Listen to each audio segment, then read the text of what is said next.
म्हणताय? घामोळ्यांनी त्रासलात? मग या घामोळ्यांपासून कसा बचाव करता येईल?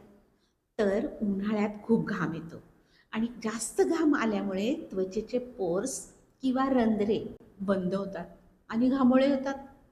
तर यात शरीराला ज्या ठिकाणी हवा लागत नाही किंवा शरीराला घडी पडते अशा ठिकाणी जास्त घामोळे होतात. आणि हो, जर हे घामोळे जास्त झाले किंवा याचा त्रास वाढला तर काय बरं करता येईल?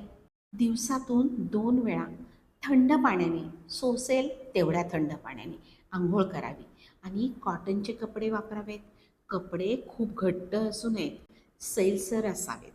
तर घाम येणाऱ्या जागा, शरीरात ज्या ठिकाणी घाम जास्त येतो त्या जागा कोरड्या ठेवाव्यात आणि कॅलमेन लोशन वापरता येईल.